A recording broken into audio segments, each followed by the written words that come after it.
പ്രിയ വിദ്യാർത്ഥി സുഹൃത്തുക്കളെ, ഉദ്യോഗാർത്ഥികളെ, സന്തോഷത്തിൻ്റെ മറ്റൊരു ദിവസത്തിൻ്റെ തുടക്കമാണെന്ന്. കാരണം Ajith Kumar cooperative edu zone എന്ന ബാനറിൽ സഹകരണ മേഖലയിലെ പാഠഭാഗങ്ങൾ, വിഷയങ്ങൾ വിദ്യാർത്ഥികൾക്ക്, ഉദ്യോഗാർത്ഥികൾക്ക് മുന്നിൽ അവതരിപ്പിച്ചിട്ട് ഇന്നേക്ക് 5 മാസം.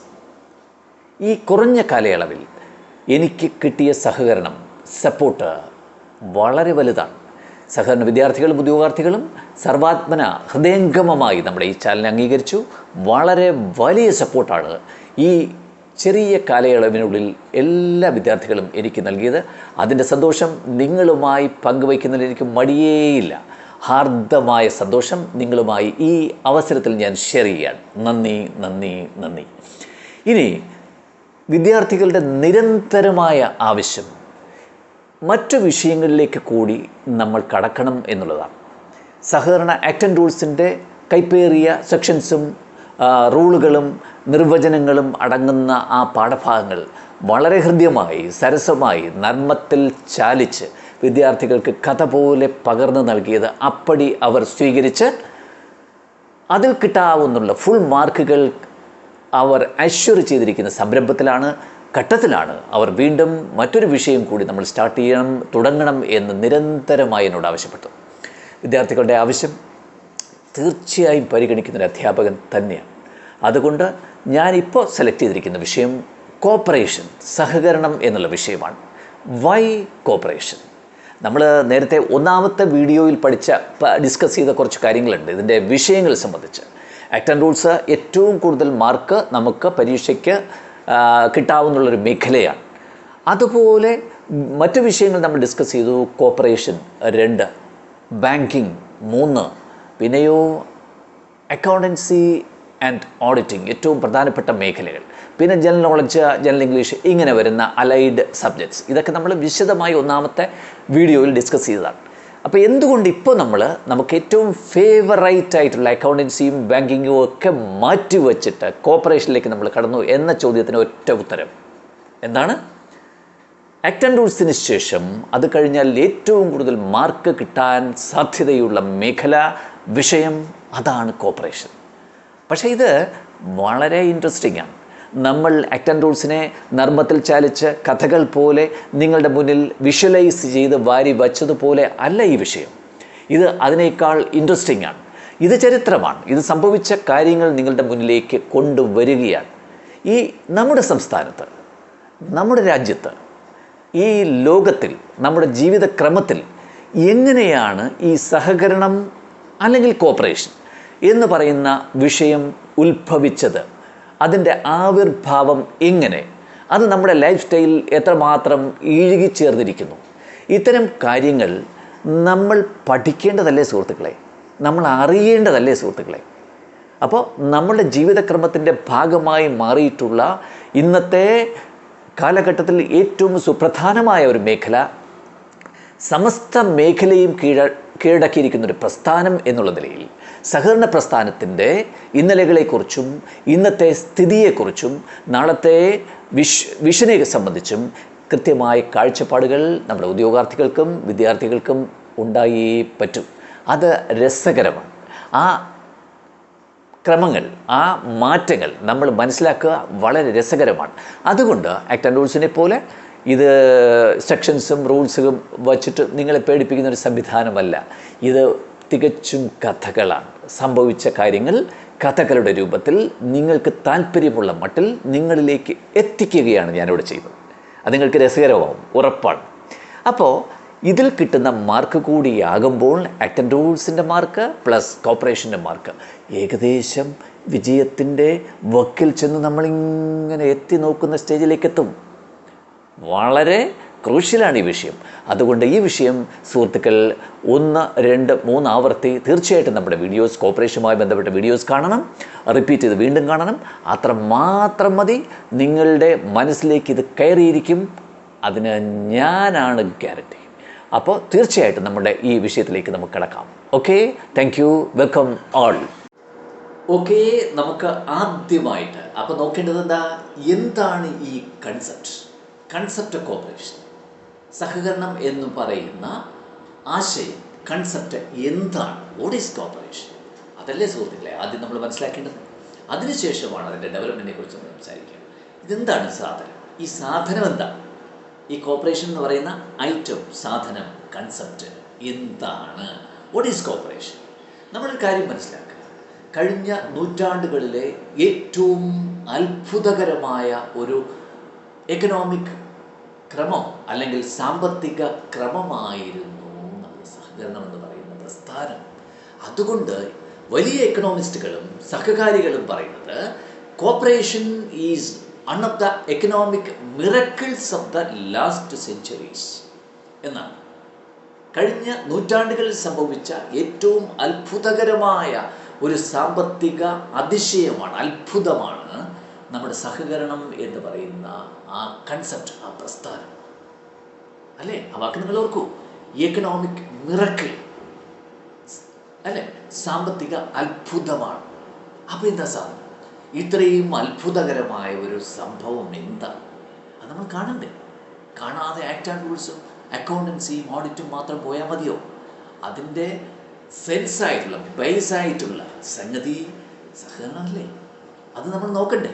അപ്പോൾ നമ്മൾ ആക്ട് ആൻഡ് റൂൾസിൽ ഒരു സഹകരണ സംഘം രൂപീകരിക്കുന്നത് എങ്ങനെയാണെന്ന് പഠിച്ചില്ലേ സുഹൃത്തുക്കളെ? എങ്ങനെയാണ്? കുറേ പേര് വെടിവെക്കും ചെന്ന് ഒരു സംഘത്തിൽ ചേർന്നെന്ന് പറഞ്ഞതാണോ? അല്ല, നമ്മൾ സ്വമേധയായി എടുത്ത തീരുമാനമല്ലേ? അതുകൊണ്ട് ഈ പ്രസ്ഥാനം ഉണ്ടാകുന്നത് തന്നെ സ്വമേധയാ തന്നെയായിരുന്നു. സംശയമൊന്നും വേണ്ട. ഈ ലോകത്ത് ഈ പ്രസ്ഥാനം ഉടലെടുത്തത് ആരും കമ്പൽ ചെയ്തിട്ടല്ല എന്ന്, സ്വമേധയാ, സ്വന്തം നിലയിൽ. അതുകൊണ്ട് എന്താ പറയാം, ഇറ്റ്സ് എ വോളണ്ടറി അസോസിയേഷൻ. സ്വമേധയാ ഉടലെടുത്ത ഒരു അസോസിയേഷനാണ് ഈ കോർപ്പറേഷൻ. അപ്പോൾ corporation is one of the economic miracles എന്ന് ഞാൻ പറഞ്ഞില്ലേ? അതുപോലെ തന്നെ ഒരു കാര്യം പറയാൻ പറ്റും, it is a voluntary and democratic. എന്താണ്? ജനാധിപത്യ ഭരണത്തിൻ്റെ ഏറ്റവും കാതലായ അംശങ്ങളാണ് സഹകരണത്തിലുള്ളത്. വോളണ്ടറി ആയിരിക്കും, പിന്നെ ഡെമോക്രാറ്റിക് ആയിരിക്കണം. ജനാധിപത്യത്തിൻ്റെ അന്തസത്ത അതിനകത്ത് ഉൾക്കൊള്ളണ്ടേ? അപ്പോൾ it's a voluntary and democratic association of human beings. മനുഷ്യരാശിയുടെ ഒരു കൂട്ടായ്മയാണിത്, അല്ലേ? കൂടിച്ചേരലാണിത്, കൂട്ടായ്മയാണിത്. It's a voluntary association of human being. എന്തിൻ്റെ അടിസ്ഥാനത്തിൽ? രണ്ട് കാര്യങ്ങൾ, voluntary association and it's a democratic association. അപ്പോൾ corporation means it is a voluntary and democratic association of human beings based on മൂന്ന് കാര്യങ്ങൾ. ഏതൊക്കെ മൂന്ന് കാര്യങ്ങൾ? ബേസ്ഡ് ഓൺ ഇക്വാലിറ്റി, സമത്വം. എല്ലാവരും തുല്യരല്ലേ? ആരും ആരേക്കാൾ മുകളിലല്ല, ആരും ആരേക്കാൾ താഴെയുമല്ല, എല്ലാവരും തുല്യർ. അതാണ് ഈ പ്രസ്ഥാനത്തിൻ്റെ ശക്തി എന്ന് പറയുന്നത്. എല്ലാവരും ഒന്നാണ്, എല്ലാവരുടെയും റൈറ്റ്സും ഒന്നാണ്, അവകാശങ്ങളും തുല്യമാണ്. അതാണ് ഈ പ്രസ്ഥാനത്തിൻ്റെ ഒരു കാതലായ വിജയം എന്ന് പറയുന്നത്. അപ്പോൾ based on equality number 1, then equity. സാമ്പത്തിക ക്രമത്തിൽ തുല്യതയാണ് ഇവിടെ വരിക. എല്ലാവർക്കും തുല്യമായ ബെനിഫിറ്റ്സ് ആണ് ഇതിൽ നിന്ന് കിട്ടുക. That is equity. അപ്പോൾ equality, then equity and mutuality. What is mutuality? Mutuality means എല്ലാവരും പരസ്പരം സഹായിക്കുക എന്നതാണ്, പരസ്പരം ബന്ധപ്പെട്ടതാണ്. ഇതിലെ വോളണ്ടറി അസോസിയേഷനിലേക്ക് നമ്മൾ കടന്നു വന്നാൽ ഇതിൻ്റെ അംഗങ്ങളെല്ലാം തന്നെ മ്യൂച്വാലിറ്റി എന്ന് പറയുന്ന കൺസെപ്റ്റിലേക്ക് എത്തി. എല്ലാവരും പരസ്പരം, നമ്മൾ സ്വന്തം നിലയിലും മറ്റുള്ളവർക്ക് വേണ്ടിയിട്ടും ആണ് അവിടെ പ്രവർത്തിക്കുന്നത്. അതാണ് മ്യൂച്വാലിറ്റി, പരസ്പര സഹായം, മ്യൂച്വാലിറ്റി. അപ്പോൾ മൂന്ന് കാര്യങ്ങൾ ഞാൻ പറഞ്ഞു, ഇക്വാലിറ്റി, ഇക്വിറ്റി ആൻഡ് മ്യൂച്വാലിറ്റി. എന്തിനു വേണ്ടിയിട്ട്? For the common interest of the members. അംഗങ്ങളുടെ പൊതുവായ താല്പര്യം പരിരക്ഷിക്കുന്നതിന് വേണ്ടിയിട്ടുള്ള ഒരു വോളണ്ടറി ആൻഡ് ഡെമോക്രാറ്റിക് അസോസിയേഷനാണ് ബേസ്ഡ് ഓൺ മൂന്ന് കാര്യങ്ങൾ, ഇക്വാലിറ്റി, ഇക്വിറ്റി ആൻഡ് മ്യൂച്വാലിറ്റി. ഇത് ഒരു ഡെഫിനിഷനായിട്ട് വേണമെങ്കിലും നിങ്ങൾക്ക് പറയാം. ഇതിൻ്റെ കൺസെപ്റ്റ്, അന്തസത്ത അടങ്ങിയ ഒരു ഡെഫിനിഷനാണ് ഞാൻ പറഞ്ഞത്. എന്നൊന്ന് പറയാം, വാട്ട് ഈസ് കോർപ്പറേഷൻ ചോദിച്ചത് നിങ്ങൾക്ക് എടുത്തടിച്ചതുപോലെ നിങ്ങൾ ആലോചിച്ച് പറയാം. It's a voluntary and democratic association of human beings. It is a voluntary and democratic association of human being. അപ്പോഴോ ബേസ്ഡ് ഓൺ 3 കാര്യങ്ങളെന്ന് ഞാൻ പറഞ്ഞില്ലേ. എന്തൊക്കെ കാര്യങ്ങൾ? Based on equality, equity and mutuality for the common interest of the members. That is the very important definition given by cooperative experts, eminent cooperatives. അതാണ് നമ്മൾ ആദ്യം മനസ്സിലാക്കുക. അപ്പം ഞാൻ പറഞ്ഞു ഇതൊരു അത്ഭുതകരമായ സാമ്പത്തിക ക്രമമാണ്. അതിനെ എക്കണോമിക് മിറക്കിൾസ് എന്ന് നമ്മുടെ സാമ്പത്തിക കാര്യ വിദഗ്ധന്മാർ രേഖപ്പെടുത്തിയിട്ടുണ്ട്. പിന്നെ ഇതിൻ്റെ ഡെഫിനിഷനും നമ്മൾ കണ്ടു. ക്ലിയർ ആയില്ലേ? കൺസെപ്റ്റിലേക്ക് നമ്മൾ എത്തുന്നില്ലേ? മനസ്സിലായി വരുന്നില്ലേ? ഈ കഥകൾ, ഇതിൻ്റെ ഡെവലപ്മെൻറ്റിൻ്റെ കഥകളാണ് ഞാൻ പറഞ്ഞു വരുന്നത്. നിങ്ങൾ പേടിപ്പിക്കാനൊന്നുമില്ല. ഇത് വെറും സ്റ്റോറീസ് അല്ലെ, കൺസെപ്റ്റാണ്, ആശയങ്ങളാണ്. പല പല ആശയങ്ങളല്ലേ ജീവിതക്രമത്തിൽ നമുക്ക് വരിക. അതിൽ ഏറ്റവും പ്രോമിനൻ്റ് ആയിട്ടുള്ള നമ്മുടെ ഇപ്പോഴത്തെ മോഡേൺ ലൈഫ് സ്റ്റൈൽ നമ്മൾ പഠിച്ചിരിക്കേണ്ട, മനസ്സിലാക്കിയിരിക്കേണ്ട, ഇപ്പം നടക്കുന്ന ഒരു ലൈഫ് സ്റ്റൈലാണ് സഹകരണം. അതെന്താണെന്നാണ് നമ്മൾ എത്തിച്ചേരുന്നത്. അതിൻ്റെ ആദ്യത്തെ പോയിന്റ് ഞാൻ പറഞ്ഞു, it's A economic miracles of the last centuries. പിന്നെ പറഞ്ഞു it's a voluntary and democratic association of human beings based on 3 കാര്യങ്ങൾ: equality, equity and mutuality four the common interest of members. Okay, വിദ്യാർത്ഥികൾക്ക് മനസ്സിലാകുന്നുണ്ടല്ലോ? തുടക്കം നന്നായിട്ടില്ലേ? ഇത് മനസ്സിലാക്കി വയ്ക്കുക. അടുത്തത് നമുക്ക് നോക്കാം. അപ്പം ഞാൻ പറഞ്ഞതുപോലെ ഈ കൺസെപ്റ്റ്, ഈ ആശയം എന്നാണ് സ്റ്റാർട്ട് ചെയ്തത്? ഈ ആശയം ആരും കൊണ്ടുവന്ന് നമ്മളിലേക്ക് അടിച്ചേൽപ്പിച്ചതല്ല എന്ന് ഞാൻ പറഞ്ഞില്ലേ. മനുഷ്യരാശിയോളം തന്നെ പഴക്കം ചെന്നൊരു ആശയം, ഒരു കൺസെപ്റ്റാണ് കോർപ്പറേഷൻ എന്ന് പറയുന്നത്. സുഹൃത്തുക്കൾ, അത് മനസ്സിലാക്കുക. നമ്മുടെ മനുഷ്യരാശിയുടെ ആ വർഷങ്ങളോളം തന്നെ പഴക്കമുള്ള ഒരു കൺസെപ്റ്റാണ് നമ്മുടെ കോർപ്പറേഷൻ എന്ന് പറയുന്ന ഒരു കൺസെപ്റ്റ് എന്ന് പറയുന്നത്. അപ്പോൾ ഈ കൺസെപ്റ്റിന് നമ്മുടെ ഹ്യൂമൻ ബീയിങ്സിൻ്റെ ചരിത്രവുമായി എത്രയാണോ വർഷങ്ങൾ, അത്രയും തന്നെ അതിന് പഴക്കവുമുണ്ട് എന്നാണ് നമ്മൾ പറയുന്നത്. അപ്പോൾ അന്നൊക്കെ മനുഷ്യർ പരസ്പരം സഹായിച്ച്. അപ്പോൾ എന്താണ് ഈ കൺസെപ്റ്റ്, അതിൻ്റെ ഉത്ഭവം, അതിൻ്റെ ഒറിജിൻ, അതിൻ്റെ ഡെവലപ്മെൻറ്റ് എങ്ങനെയാണെന്ന് നമ്മൾ നോക്കാം. ഈ ഒരു കൺസെപ്റ്റ് എന്താണെന്ന് ഞാൻ പറഞ്ഞു, നിങ്ങൾക്ക് മനസ്സിലായിട്ടുണ്ട്. ഈ കൺസെപ്റ്റിന് നമ്മുടെ മനുഷ്യരാശിയോളം തന്നെ പഴക്കമുണ്ടെന്ന് പറഞ്ഞാൽ നിങ്ങൾക്ക് വിശ്വസിക്കാൻ കഴിയും. ഇതാരും അടിച്ചേൽപ്പിച്ചൊരു ഒരു കൺസെപ്റ്റല്ല. ഇത് ഡെവലപ്പ് ചെയ്ത് വന്നിട്ടുള്ള നമ്മുടെ ലൈഫ് സ്റ്റൈലിൻ്റെ ഭാഗമായി നമ്മളറിയാതെ തന്നെ രൂപീകൃതമായി വന്നിട്ടുള്ളൊരു കൺസെപ്റ്റാണ് സഹകരണം എന്ന് പറയുക. അപ്പോൾ ഈ കൺസെപ്റ്റിന് നമ്മുടെ മാനവരാശിയുടെ ചരിത്രത്തോളം പഴക്കമുണ്ട് എന്ന് പറഞ്ഞാൽ സുഹൃത്തുക്കൾ മനസ്സിലാക്കുക ഇതിൻ്റെ ഒരു പാരമ്പര്യം എന്താണെന്ന്, ഈ കൺസെപ്റ്റിൻ്റെ പാരമ്പര്യം. അപ്പോൾ അതുകൊണ്ട് തന്നെ നമുക്കൊരു കാര്യം പറയും, corporation means living, thinking and working together. പുരാതനമായ കൺസെപ്റ്റാണ്. പുരാതനമായ മനുഷ്യൻ ഒരുമിച്ച് ജീവിക്കുന്നു, കൂട്ടായിട്ട് ജീവിക്കുന്നു, അവർ ഒരുമിച്ച് ചിന്തിക്കുന്നു. ചിന്ത എന്ന് പറയുന്ന ഒരു സംഗതി ഹ്യൂമൻ ബീയിങ്സിന് മാത്രം ഉള്ള ഒരു ക്വാളിറ്റിയാണ്, നമുക്കറിയാം. അപ്പോൾ ഒരുമിച്ച് ജീവിക്കുന്നു, ഒരുമിച്ച് ചിന്തിക്കുന്നു, ഒരുമിച്ച് ജോലി ചെയ്യുന്നു, ഒരുമിച്ച് പണിയെടുക്കുന്നു. ഈ ഒരു കൺസെപ്റ്റാണ് സഹകരണമായി പിൽക്കാലത്ത് ഡെവലപ്പ് ചെയ്ത് വന്നത്. അപ്പോൾ പുരാതന മനുഷ്യൻ ആ കാലഘട്ടത്തിൽ കോർപ്പറേഷനെ നമുക്ക് ഇങ്ങനെ പറയാൻ പറ്റും. എങ്ങനെ പറയാം? പ്രിമിറ്റീവ് കാലത്ത് corporation means living, thinking and working together. ഇന്നത്തെ മോഡേൺ പീരീഡിലും ഈ കൺസെപ്റ്റിലും മാറ്റമൊന്നും വന്നിട്ടില്ല സുഹൃത്തുക്കളെ. ഇത് തന്നെയാണ് സഹകരണം. അപ്പോൾ ഇത് ആരും അടിച്ചേൽപ്പിക്കാതെ സ്വമേധയാ സ്വന്തം നിലയിൽ രൂപീകരിക്കപ്പെട്ടു പോയ ഒരു പ്രസ്ഥാനമാണ്.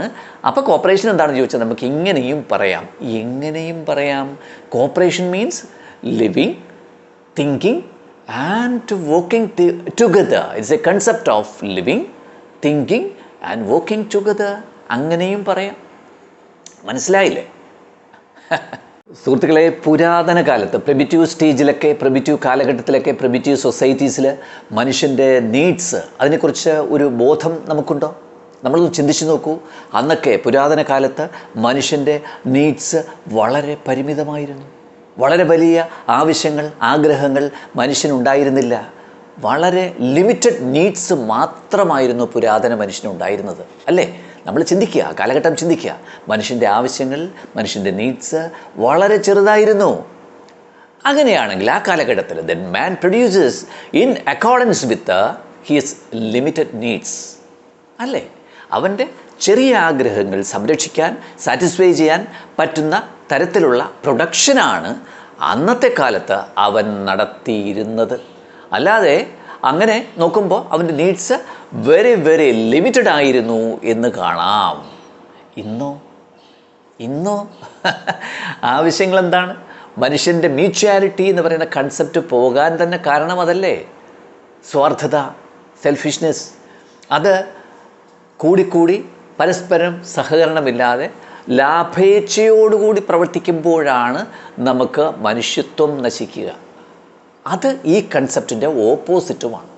സഹകരണം എന്ന് പറയുന്ന കൺസെപ്റ്റിൽ അതില്ല. മ്യൂച്വാലിറ്റിയാണ് അതിൻ്റെ പ്രധാനം, അല്ലേ? അപ്പോൾ അങ്ങനെ നോക്കുമ്പോൾ ഈ കോപ്പറേഷൻ എന്ന് പറയുന്ന ആ പ്രസ്ഥാനം ഒരു ബിസിനസ് ഫോമേ അല്ലായിരുന്നു പണ്ട് കാലത്ത്. പ്രിമിറ്റീവ് സ്റ്റേജിൽ ബിസിനസ് ഫോമേ അല്ലായിരുന്നു. അതൊരു ലൈഫ് സ്റ്റൈലായിരുന്നു, അല്ലേ? അതൊരു ബിസിനസ് ഫോമേ അല്ലായിരുന്നു എന്ന് ഞാൻ പറഞ്ഞു. അത് ഒരു way of life for A better living എന്നാണ് നമ്മുടെ സഹകരണത്തിൻ്റെ മഹാത്മാക്കൾ പറഞ്ഞിട്ടുള്ളത്. കോപ്പറേഷൻ എന്തായിരുന്നു? Corporation is a way of life for A better living. നല്ല ജീവിതക്രമം സൃഷ്ടിക്കപ്പെടാനുള്ള ഒരു ലൈഫ് സ്റ്റൈലായിരുന്നു സഹകരണം എന്നാണ് പറയുന്നത്. അപ്പോൾ പരസ്പര സഹകരണമായിരുന്നു ഇതിൻ്റെ അന്തസത്ത അല്ലെങ്കിൽ ആധാരം. മ്യൂച്വൽ ഹെൽപ്പ്, പരസ്പര സഹായം. അപ്പോൾ ഒരു കാര്യം സുഹൃത്തുക്കൾ മനസ്സിലാക്കുക, living together, work together and help each other. 3 കൺസെപ്റ്റാണ് നമുക്ക് അന്നത്തെ കാലഘട്ടത്തിൽ സഹകരണത്തിന് വേണ്ടി ഉണ്ടായിരുന്നത്. ഏതൊക്കെയാണ് ആ concept? Live together, work together, help each other. ഒരുമിച്ച് ജീവിക്കുക, പരസ്പരം സഹായിക്കുക, ഒരേ ലക്ഷ്യത്തിന് വേണ്ടിയിട്ട്, ഒരേ ലക്ഷ്യത്തിന് വേണ്ടി പ്രവർത്തിക്കുക. ഈ 3 കാര്യങ്ങൾ, live together, work together and help each other. ഒരുമിച്ച് ജീവിക്കുക, ഒരുമിച്ച് പണിയെടുക്കുക, ഒരുമിച്ച് പരസ്പര സഹായത്തോടുകൂടി, സഹകരണത്തോടുകൂടി ജീവിക്കുക.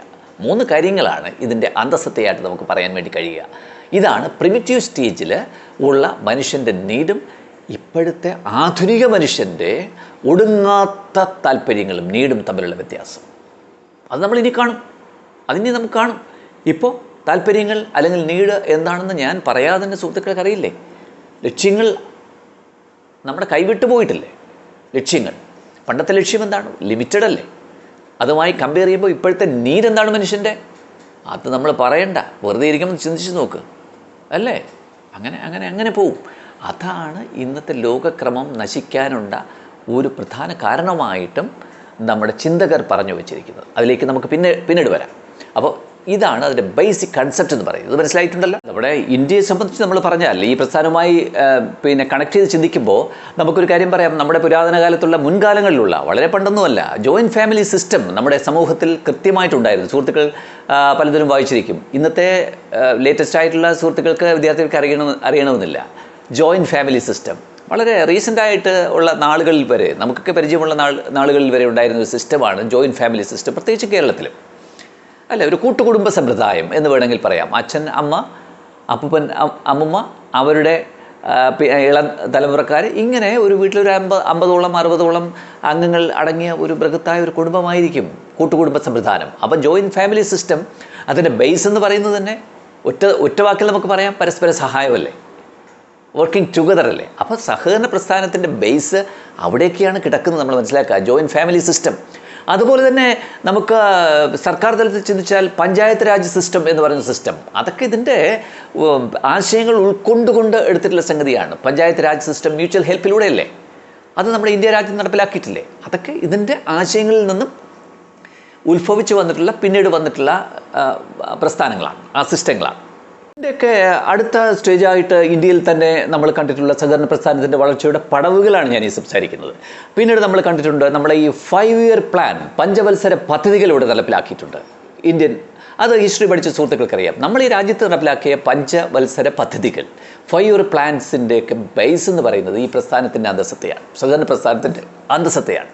അപ്പോൾ ഇതിൻ്റെ വിജയം, ഇതിൻ്റെ മഹാത്മ്യം മനസ്സിലാക്കിക്കൊണ്ടാണ് നമ്മുടെ ഭരണാധികാരികൾ കോപ്പറേറ്റീവ് കോമൺവെൽത്ത് എന്ന് പറയുന്ന ഒരു സംവിധാനം, ഒരു കൺസെപ്റ്റിലേക്ക് നമ്മുടെ രാജ്യം എത്തിച്ചേർന്നത്.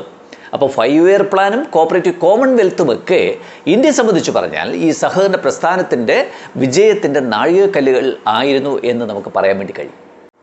ഇനി നമ്മൾ കേരളത്തെക്കുറിച്ച് പറയുകയാണെങ്കിൽ ഇതൊക്കെ ഒരു ബേസിക് ഒരു ഇൻട്രൊഡക്ഷനായിട്ട് ഞാൻ പറയുന്ന സംഗതികളാണ്. ഇന്ത്യയിലെ ഇതിൻ്റെ ഡെവലപ്മെൻറ്റും അതിൻ്റെ നാഴികക്കല്ലുകൾ ഞാൻ സംസാരിച്ചു.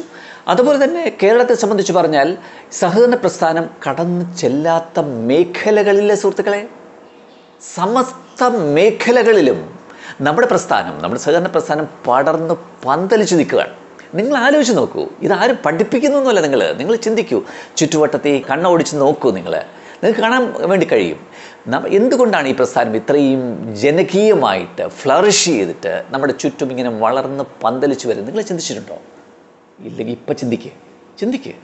ഞാൻ വെറുതെ ഇരിക്കാൻ ചോദിച്ചിട്ട് നിങ്ങൾ ചിന്തിക്കുക. ഞാനൊരു കാര്യം പറയാം. ഈ പ്രസ്ഥാനം ഇങ്ങനെ വളർന്ന് പന്തലിച്ച് വന്നതിൻ്റെ പ്രധാന കാരണം നിങ്ങൾ ചിന്തിച്ചാൽ നിങ്ങൾ ചെന്നെത്തുന്നൊരു പോയിൻ്റ് ഉണ്ട്. ഞാൻ വളരെ ആലോചിച്ചിട്ട് പറയുന്നതാണ്. എന്താണ്?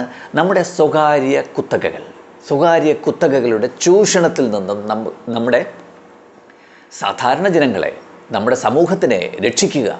സാമ്പത്തിക മാഫിയകളുടെ കയ്യിൽ നിന്നും നമ്മുടെ സാധാരണപ്പെട്ട കൃഷിക്കാരെ, പട്ടിണി പാവങ്ങളെ രക്ഷിക്കുക. അതുപോലെ തന്നെ ബ്ലൈഡ് കമ്പനികൾ, ബ്ലൈഡ് മാഫിയകൾ, വട്ടിപ്പലിശക്കാർ, ഇതൊക്കെ നമ്മൾ കേട്ടിട്ടില്ലേ? ഇവരുടെയൊക്കെ ചതിക്കുഴിയിൽ ഇപ്പോൾ തന്നെ ലേറ്റസ്റ്റ് ഡെവലപ്മെൻ്റ് എന്ന് പറഞ്ഞാൽ എന്താ? ഓൺലൈൻ ബാങ്കിങ്ങിൻ്റെ സാധ്യതകൾ ചൂഷണം ചെയ്തുകൊണ്ട് ഓൺലൈൻ ലോൺ തട്ടിപ്പുകൾ നമ്മൾ വരികയല്ലേ. ഓൺലൈൻ ബാങ്കിങ് അതിൻ്റെ നല്ല വശങ്ങൾ ഒത്തിരിയുണ്ട്. പക്ഷേ അതിൻ്റെ സാധ്യതകൾ ചൂഷണം ചെയ്തുകൊണ്ട് ഓൺലൈൻ ബാങ്കിങ് തട്ടിപ്പുകൾ ഇഷ്ടംപോലെ. ഓൺലൈൻ ഫിനാൻസ്, രാവിലെ ഒരു മെസ്സേജ് നോക്കിയാൽ നമ്മൾ വളരെ കെയർഫുള്ളായിരിക്കണം സുഹൃത്തുക്കൾ. ഇതൊക്കെ പഠിക്കുന്നത് അതിന് വേണ്ടിയിട്ട് കൂടിയാണ്.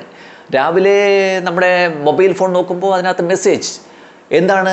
1.5 കോടി രൂപ നിങ്ങൾക്ക് കിട്ടിയിരിക്കുന്നു.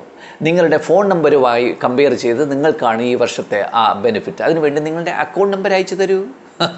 എങ്ങനെയുണ്ട്? അയച്ചു കൊടുത്താൽ എന്തായിരിക്കും സ്ഥിതി? നമ്മൾ കഷ്ടപ്പെട്ടുണ്ടാക്കിയ 300 രൂപ കിടക്കുന്ന അതുകൂടി പോയി കിട്ടും, ഇല്ലേ?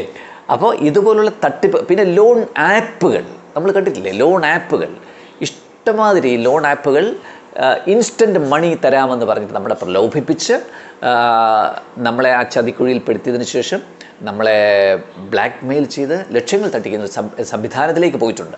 അപ്പോൾ ഇതൊക്കെ മോഡേൺ ചൂഷണമാണ്. ഇതിൻ്റെ ഒരു പ്രീ വേർഷൻ ആണ് ഞാനിപ്പോൾ പറഞ്ഞത്, പഴയ കാലത്തുള്ള ചൂഷണങ്ങൾ. അപ്പോൾ ബ്ലൈഡ് മാഫിയകൾ, വട്ടിപ്പലിശക്കാർ, സാമ്പത്തിക കുത്തകകൾ, ഇവരുടെയൊക്കെ ചൂഷണത്തിൽ നിന്നും സാധാരണ ജനങ്ങളെ, സാധാരണ മനുഷ്യരെ, കർഷകരെ, കൃഷിക്കാരെ രക്ഷിക്കുന്നതിന് വേണ്ടിയിട്ടാണ് നമ്മുടെ കേരളത്തിലും ഈ പ്രസ്ഥാനം വന്നതും നിലനിന്നതും വളർന്നുകൊണ്ടിരിക്കുന്നതും. അത് നമ്മൾ മനസ്സിലാക്കുക. ഇന്ന് ഈ മേഖല കടന്നു ചെല്ലാത്ത ഏരിയ ഇല്ല. സമസ്ത മേഖലയിലും ഈ നമ്മുടെ പ്രസ്ഥാനം എത്തിയിട്ടുണ്ട്. ഏതൊക്കെ നിങ്ങളൊന്ന് ആലോചിച്ച് നോക്കൂ. ഏറ്റവും ആദ്യം പറയാൻ പറ്റുന്ന ക്രെഡിറ്റ് ഇല്ലേ, മാർക്കറ്റിംഗ് ഇല്ലേ, കൺസ്യൂമർ ഇല്ലേ, അഗ്രികൾച്ചർ ഇല്ലേ, ആരോഗ്യ മേഖലയില്ലേ, ഇൻഷുറൻസ് ഇല്ലേ, ട്രാൻസ്പോർട്ടേഷൻ ഇല്ലേ, എന്തിനേറെ ടൂറിസം ഇല്ലേ, IT ഇല്ലേ, കൺസ്ട്രക്ഷൻ മേഖലയില്ലേ, ഇൻഫ്രാസ്ട്രക്ചർ മേഖലയില്ലേ, വനിതാ മേഖലയില്ലേ, യുവജന മേഖലയില്ലേ, എന്തിനേറെ പറയുന്നു വിദ്യാഭ്യാസ മേഖലയില്ലേ. ഇങ്ങനെ പറഞ്ഞാൽ തീരത്തില്ല. ഞാൻ വൈകുന്നേരം വരെ പറയും. അപ്പോൾ ഇങ്ങനെ വിവിധ മേഖലകൾ, സമസ്ത മേഖലയിലും നമ്മുടെ പ്രസ്ഥാനം വിജയക്കൊടി, വെന്നിക്കൊടി നാട്ടി പുരോഗമനത്തിലേക്ക് പോകുന്ന ഒരു പ്രസ്ഥാനത്തിലേക്ക് ആണ് നമ്മുടെ കേരളത്തിൽ ഇന്ന് അതിൻ്റെ അവസ്ഥ. അപ്പോൾ ഇത്തരത്തിൽ ഉള്ള ഒരു പ്രസ്ഥാനത്തിൻ്റെ ഡെവലപ്മെൻറ്റ് സ്റ്റേജസ്സാണ് നമ്മൾ ഈ വിഷയത്തിൽ പഠിക്കുന്നത്.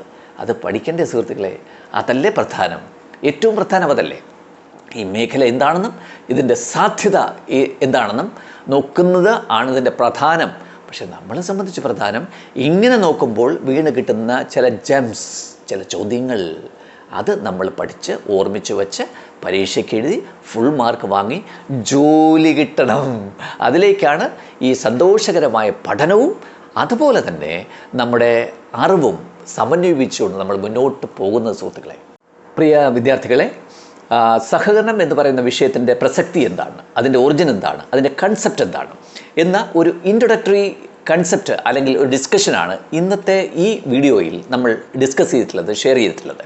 വിശദമായിട്ട് ഇതിൻ്റെ ഡെവലപ്പിംഗ് സ്റ്റേജസ് നമ്മൾ വിശദമായി രസകരമായി കഥകളിലൂടെ നമ്മൾ പഠിക്കും. കേട്ടിരുന്നാൽ മാത്രം മതി. മാർക്കറിയാതെ നമ്മുടെ മനസ്സിലേക്ക്, നമ്മുടെ പോക്കറ്റിലേക്ക് വന്ന് വീഴും. നമ്മുടെ കസേര റെഡി ആയിക്കൊണ്ടിരിക്കും. എന്തിൻ്റെ കസേര? നമ്മുടെ ഉദ്യോഗത്തിൻ്റെ കസേര.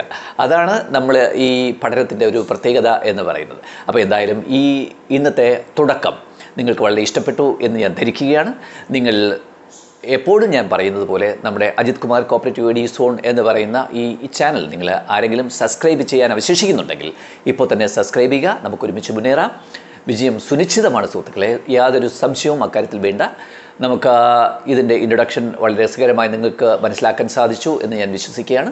നമുക്ക് അടുത്ത പാഠഭാഗങ്ങളുമായിട്ട്, ഇതിൻ്റെ തുടർ പാഠങ്ങളുമായിട്ട് അടുത്ത വെള്ളിയാഴ്ച ഇതേ സമയം നമുക്ക് വീണ്ടും. അതുവരെ സൈനിങ് ഓഫ്, നിങ്ങളുടെ അജിത് കുമാർ. Thank you.